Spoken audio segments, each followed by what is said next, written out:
گلگت بلتستان کی سدپارہ جھیل محض پانی کا ایک دلکش ذخیرہ نہیں ہے، بلکہ یہ اپنے اندر ایک پوری تاریخ سمیٹے ہوئے ہے۔ آج کی اس معلوماتی گفتگو میں ہم اسی شاہی ورثے کی گہرائی میں جائیں گے، جہاں مسحور کن قدرتی جغرافیہ اور قدیم شاہی داستانیں ایک دوسرے کے ساتھ حیرت انگیز طور پر جڑی ہوئی ہیں۔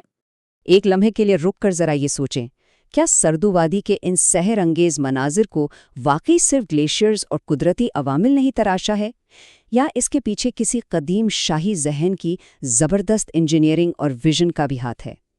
آج ہم تاریخ اور جغرافیے کے بالکل اسی سنگم پر بات کریں گے اور اس حیران کن اشتراک کو سمجھنے کی کوشش کریں گے۔ مقامی روایات کے مطابق اس جھیل کی تخلیق کوئی اتفاق نہیں تھی، یہ باقاعدہ ایک بہت بڑا شاہی منصوبہ تھا، ایک ایسی زبردست کہانی جس میں ایک طاقتور بادشاہ کا وسیع ویژن اور ایک ملکہ کی بے مثال جمالیاتی حس پوری طرح سے شامل ہے۔ یعنی یہ جھیل صرف فطرت کا کمال نہیں، بلکہ شعوری انسانی ارادے کا بھی ایک شاندار شاہکار ہے۔ اس عظیم ورثے کو سمجھنے کے لیے ہمیں 16ویں صدی کے آخر یعنی 1595 سے 1633 کے دور میں جانا ہوگا۔ یہ بلتستان کے طاقتور ترین حکمران بادشاہ علی شیر خان انچن کا دور تھا۔ ان کی زبردست طاقت اور وسائل ہی وہ واحد وجہ تھی کہ اس کٹھن پہاڑی خطے میں اتنے وسیع پیمانے پر شاہی انجینئرنگ کے منصوبے ممکن ہو سکیں۔ ان تاریخی داستانوں میں ایک زبردست شاہی شراکت داری نظر آتی ہے۔ روایات کہتی ہیں کہ عظیم بادشاہ نے پانی کو ذخیرہ کرنے کے لیے جھیل پر ایک بہت بڑا اور مضبوط بند تعمیر کروایا، جو ان کی انجینئرنگ کی مہارت کا ثبوت تھا۔ لیکن کہانی یہاں ختم نہیں ہوتی۔ ان کی دور اندیش ملکہ مندوگیالتمو نے اسی پانی سے ایک طویل نہر نکالی تاکہ اسکردو کی بنجر زمینوں کو سیراب کر کے اپنے باغات اگا سکیں۔ یعنی بادشاہ نے ڈھانچہ کھڑا کیا اور ملکہ نے اسے زندگی بخش دی۔ خیر، یہ تو ہوئی قدیم لوک کہانیاں، لیکن جب ہم اس جھیل کے طبعی اور حقیقی جغرافیے پر نظر ڈالتے ہیں تو حقیقت اور بھی زیادہ شاندار لگتی ہے۔ یہ قدیم شاہی یادگار آج بھی ان بلند پہاڑوں کے درمیان اپنی پوری آب و تاب کے ساتھ موجود ہے، اور اس کا پیچیدہ جغرافیہ چیخ چیخ کر بتاتا ہے کہ یہ مقام ان قدیم بادشاہوں کے لیے تصویراتی اور معاشی لحاظ سے کتنا اہم تھا۔ اچھا، ایک اور بڑی دلچسپ چیز، اس کا نام ہے، مقامی زبان میں اسے سدپارہ کہا جاتا ہے، جس کا سیدھا سا مطلب ہے 7 دروازے۔ اب یہ 7 دروازے کیا تھے؟ کیا یہ شاہی دربار تک پہنچنے کے 7 خفیہ راستے تھے، یا پانی کے بہاؤ کے 7 مختلف چشمے؟ یہ نام آج بھی اپنے اندر ایک پراسرار اور شاہی کشش رکھتا ہے۔ اور ذرا اس کی بلندی تو دیکھیں، یہ جھیل سطح سمندر سے 2600 میٹر یعنی تقریباً 8500 فٹ کی بلندی پر واقع ہے۔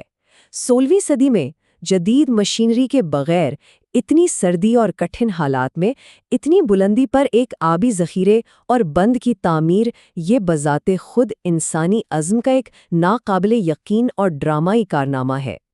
اگر ہم اس کے حجم کی بات کریں تو یہ کوئی چھوٹی موٹی جھیل نہیں ہے، یہ پورے 4 مربع کلومیٹر کے وسیع رقبے پر پھیلی ہوئی ہے۔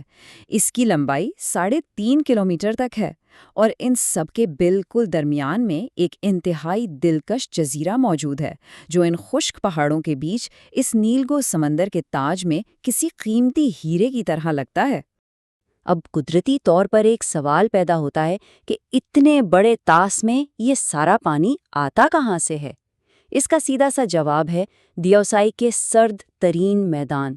بلند و بانا برفانی چوٹیاں اور سردیوں کی جمی ہوئی برف جب گرمیوں میں پگھلتی ہے تو وہ سیدھا اس ذخیرے کو بھرنے کے لیے بلندی سے نیچے کی طرف پوری طاقت سے بہتی ہے۔ لیکن یاد رہے کہ جھیل صرف ماضی کا کوئی بھولا بسرا قصہ بالکل نہیں ہے۔ اگر ہم آج کے دور کی بات کریں تو یہ جدید ماحولیاتی نظام کا ایک انتہائی فعال اور دھڑکتا ہوا حصہ ہے۔ اس کا پراسرار قدیم ماضی آج بھی اس کے جدید کردار کے ساتھ اتنی ہی مضبوطی سے جڑا ہوا ہے۔ آج بھی ستپارہ جھیل سے پانی کے اخراج کا واحد راستہ ستپارہ ندی ہے، جو بالآخر عظیم دریائے سندھ میں جا گرتی ہے۔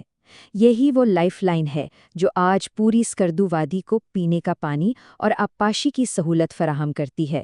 اور دلچسپ بات یہ ہے کہ یہ جھیل اب براؤن اور رینبو ٹراؤٹ مچھلیوں کا بہترین گھر بن چکی ہے، جنہیں بہت بعد میں برطانوی دور میں یہاں متعارف کرایا گیا تھا۔ یہ اس جھیل کی ماحولیات کا ایک بالکل نیا باب ہے۔ یہاں ایک زبردست ارتقائی موازنہ دیکھیں۔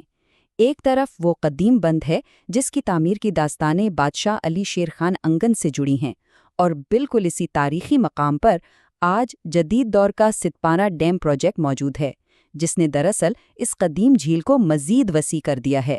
ماضی کی شاہی انجینئرنگ اور آج کی ٹیکنالوجی کا ایک ہی جگہ پر ایک ہی مقصد کے لیے ایسا شاندار ملاپ واقعی حیران کن ہے۔ تو اس ساری گفتگو کے اختتام پر ایک بڑا خوبصورت خیال ذہن میں آتا ہے۔ عظیم بادشاہ کا وہ پتھروں کا بند آج ایک جدید ڈیم کی دیوہیکل شکل تو اختیار کر چکا ہے، لیکن کیا آج بھی دیوسائی کی پگھلتی برف بلتی ملکہ کے باغات کو اسی طرح سیراب کرتی ہے؟ یقیناً کرتی ہے۔ وہ پانی اور ملکہ کی وہ روایتی نہریں آج بھی پوری اسکردو وادی کو زندگی فراہم کر رہی ہیں۔ قدیم شاہی ورثہ آج بھی جدید دنیا میں اسی شان سے بہہ رہا ہے، جو ہمیں بتاتا ہے کہ انسان کا ویژن اور فطرت مل کر کیسے ایک لازوال ورثہ تخلیق کر سکتے ہیں۔